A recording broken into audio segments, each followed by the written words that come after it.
Pada waktu itu, kemuliaan Yakub di Nusantara akan berkurang dan kemakmurannya akan susut. Wahai negeri dengan sayap di seberang sungai-sungai Ethiopia di Afrika, yang mengirim duta-duta atau tentara-tentara melalui laut dalam perahu-perahu pandan, mengarungi permukaan air. Pergilah membantu mereka, hai utusan-utusan yang tangkas, atau tentara-tentara bayaran dari Afrika. Pergilah kepada bangsa yang jangkung dan berkulit mengkilap, yaitu kepada kaum yang ditakuti oleh orang-orang yang dekat dan jauh dari Allah, yakni bangsa yang berkekuatan ulet dan zalim, yang negerinya dilintasi ajaran sungai-sungai. Luas daratan Belanda 41.543 km persegi, kurang lebih hampir sama dengan luas Provinsi Sumatera Barat yang luasnya 42.012 km persegi. Namun faktanya, dengan luas wilayah seperti itu, Belanda ternyata mampu menjajah Indonesia yang memiliki luas wilayah yang lebih besar dari negara mereka. Bahkan Indonesia memiliki jumlah penduduk yang lebih besar daripada Belanda. Belanda secara geografis merupakan negara berpermukaan rendah dengan kira-kira 30% wilayahnya dan 30% populasinya berada di bawah permukaan laut, dan 50% tanahnya kurang dari 1 meter di atas permukaan laut. Kenyataan yang unik ini terabadikan dalam namanya Denderland, bahasa Belanda yang artinya negeri-negeri berdaratan rendah. Karena letak Belanda tepat berada di sisi pantai Laut Atlantik, maka Belanda tumbuh menjadi negara maritim yang kuat dan armada maritim yang tangguh. Dari Laut Atlantik itulah mereka mengarungi Laut Mediterania dan menyusuri lautan Afrika ke Laut Hindia menuju ke bumi Nusantara. Pada tahun 12 sebelum Masehi, penduduk Belanda masih berupa suku-suku yang digolongkan sebagai suku Batavia, hampir sama dengan sebutan Jerman dahulu yang terkenal dengan sebutan suku Bavarian. Pada tahun 58 Masehi, suku Batavia berada dalam penjajahan kerajaan Romawi. Lalu pada tahun 67 Masehi, suku Batavia bangkit melakukan perlawanan terhadap Romawi, namun kalah. Dan akhirnya pada tahun 490-an Masehi, suku Batavia mendapatkan kebebasannya dari Romawi setelah kerajaan Romawi kuno mengalami keruntuhan, lalu terbentuklah kerajaan Batavia. Pada tahun 1568, kerajaan Batavia telah masuk ke Nusantara dan bersaing dengan Portugis dalam perdagangan rempah-rempah. Kesuksesan kerajaan Batavia di Nusantara mengakibatkan Portugis murka, dan pada tahun 1598, suku Batavia di Eropa diserang dan ditaklukkan oleh aliansi kerajaan Spanyol dan Portugis guna melemahkan perdagangan Batavia di Nusantara. Batavia kemudian menghentikan untuk sementara perdagangannya di Nusantara selama penjajahan dan perseteruan dagang antara aliansi Portugis dan Spanyol masih berlangsung. Namun kerajaan Inggris sangat bersimpati kepada perlawanan rakyat Batavia, karena selain persaingan perdagangan rempah-rempah di Nusantara, sesungguhnya Inggris juga melihat bahwa penaklukan Spanyol atas Batavia bernuansa agama, yakni perseteruan antara Katolik dan Protestan. Ratu beragama Protestan dari Inggris, Elizabeth I, lalu membantu perjuangan Batavia melawan Spanyol dan Portugis dengan mengirim 7.600 tentara untuk membantu Batavia dalam perang mereka menghadapi Portugis dan Spanyol dari sekte Katolik. Hingga akhirnya pada tahun 1600-an, Inggris dan Batavia berhasil mengalahkan Portugis Spanyol yang akhirnya mengakui kemerdekaan Batavia. Kekalahan Portugis dan Spanyol pada Perang Eropa, maka pada tahun 1602, kerajaan Batavia masuk lagi ke Nusantara menggunakan bendera Serikat Dagang VOC yang justru semakin memperkuat kedudukan mereka dalam persaingan perdagangan rempah-rempah di bumi Nusantara. Belajar dari kesalahan Portugis di Nusantara yang datang dengan membawa armada perangnya, kerajaan Batavia kali ini datang dengan serikat dagangnya yang bernama VOC, sehingga kerajaan Batavia lebih dipercaya oleh raja-raja di Nusantara karena murni datang untuk berdagang. Dan kepercayaan tersebut terutama dalam bentuk izin membuka kantor perdagangan di wilayah Nusantara. VOC sendiri juga didirikan tahun 1602 sebelum masuk ke bumi Nusantara. Sekitar tahun 1603, VOC telah menancapkan pengaruhnya di Ambon, Maluku dengan membangun kantor pusat VOC di sana, walaupun belum bisa disebut menguasai dan menjajah Ambon, karena pada saat itu Belanda masih perlu hati-hati dengan kerajaan Gotalo yang kedudukannya saat itu sebagai dua kerajaan terbesar di Nusantara bagian timur, sehingga hubungan antara Ambon dan Batavia masih berupa kerjasama perdagangan.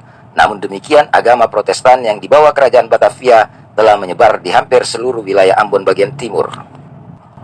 Pada tahun 1619, meletus perang di Pulau Jawa yang melibatkan 3 kerajaan, yaitu Mataram Islam, Kerajaan Islam Banten, dan Jayakarta dalam memperebutkan Sunda Kelapa.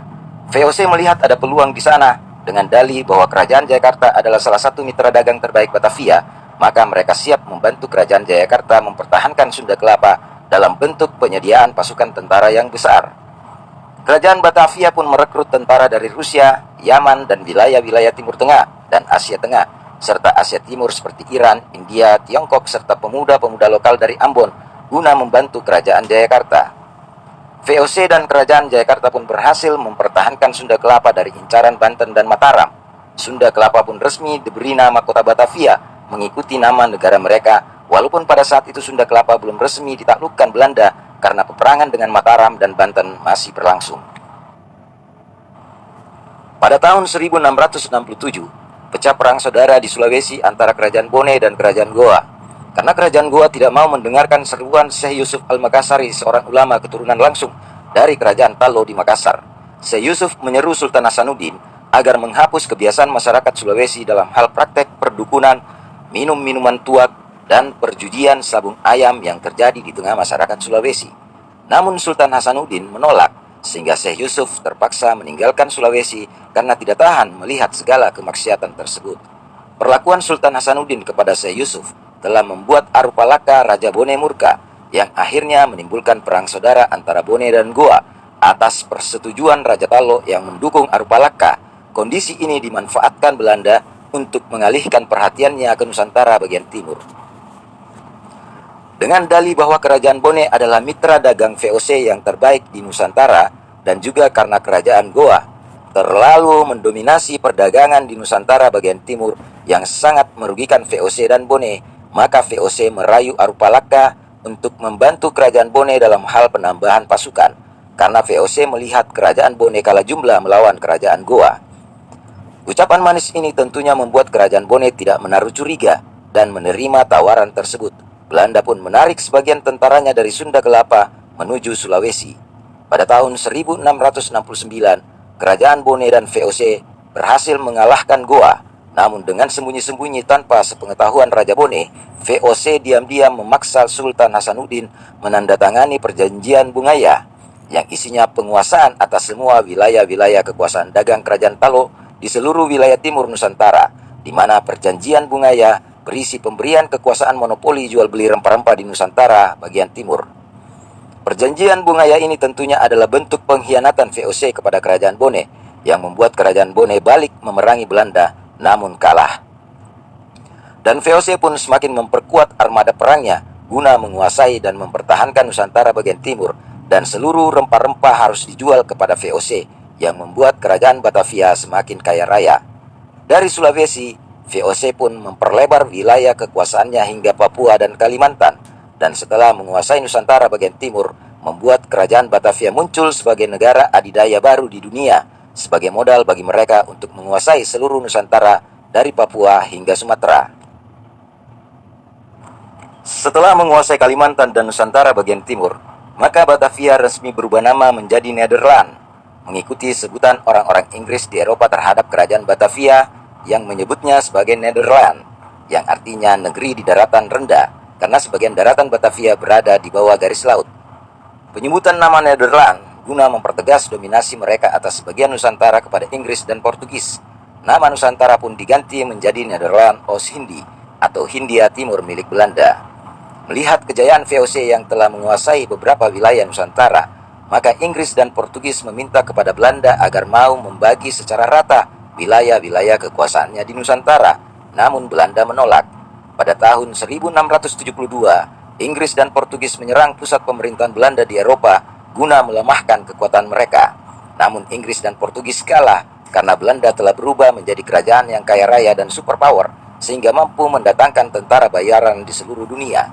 Pada tahun 1678, Inggris dan Portugis pun menyerah dan menandatangani perjanjian, di mana dalam perjanjian tersebut Inggris mendapat jatah di Kalimantan bagian utara saja, sekarang wilayah bagian Malaysia, yakni Sabah dan Sarawak. Sedangkan Pulau Timur dibagi dua oleh Belanda dan bagian timurnya diberikan kepada Portugis. Perang meletus di Eropa yang melibatkan Inggris dan Prancis dalam hal memperebutkan wilayah koloni-koloni di Afrika, Asia, dan Amerika Selatan. sebagai akibat dari dampak revolusi Prancis.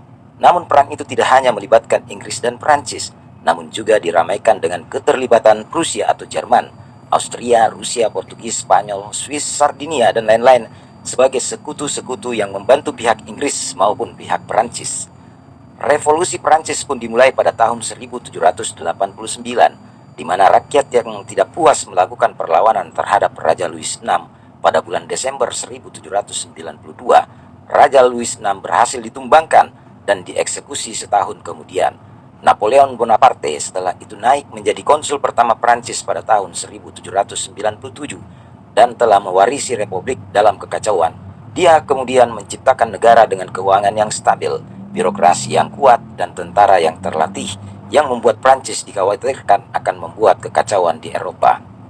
Revolusi Prancis menciptakan kegelisahan seluruh kerajaan-kerajaan di Eropa, karena pada 1 Juli 1798, Prancis di bawah kepemimpinan Napoleon Bonaparte melakukan ekspedisi ke Timur Tengah dan menduduki Mesir untuk merusak kekuasaan kerajaan Inggris di Mesir dan mengganggu jalur perdagangan Inggris ke India.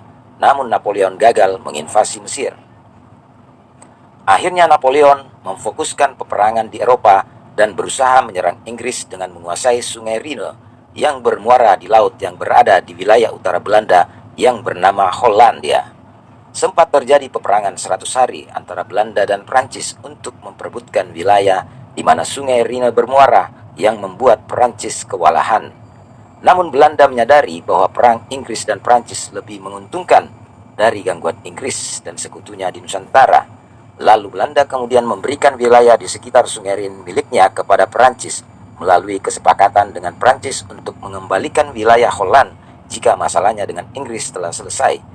Dan Napoleon Bonaparte pun menempatkan saudaranya Joseph Bonaparte guna menjaga wilayah Holland sebagai wilayah strategis menyerang Inggris dan sekutunya Portugis dan Spanyol. Selama perang berlangsung, Belanda pun bebas tanpa gangguan Inggris dan Portugis dalam memperluas wilayah jajahannya di Nusantara.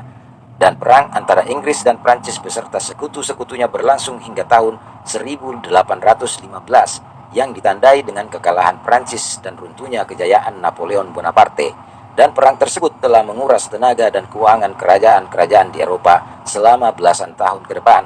Namun tidak demikian dengan Belanda yang justru semakin kuat.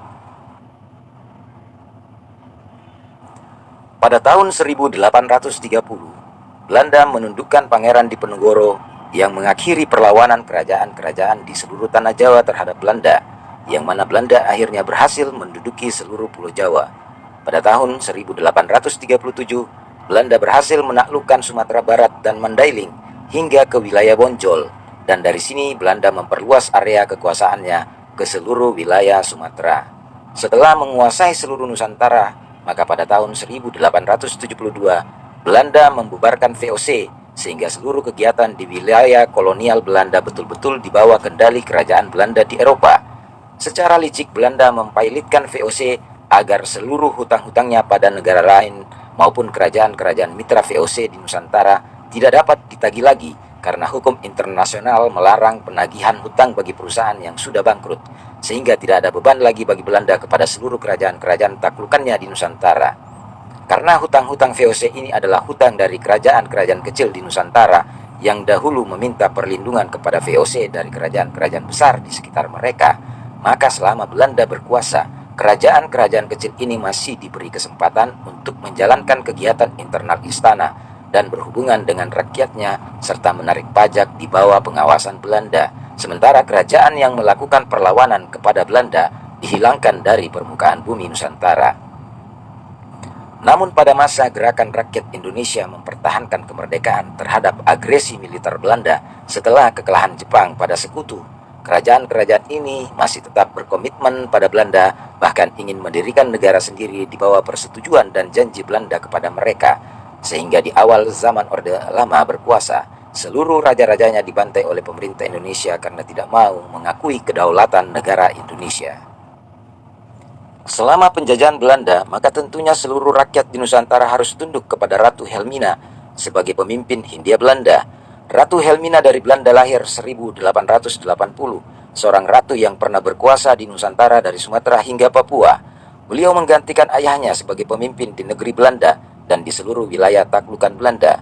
Pada tanggal 23 November 1890, Raja Willem III wafat. Tahta kekuasaannya pun diberikan kepada putri satu-satunya yang bernama Helmina. Jadi pada saat Ratu Helmina diangkat menjadi raja, dia masih berumur 10 tahun. Allah Subhanahu wa taala berfirman di dalam kitab Nabi Yesaya atau kitab Nabi Yesaya, "Adapun ciri-ciri umatku, penguasa atau pemimpin mereka ialah anak-anak dan perempuan yang akan memerintah atasnya. Hai umatku, pemimpinmu itu adalah penyesat, dan jalan yang kamu tempuh akan mereka kacaukan."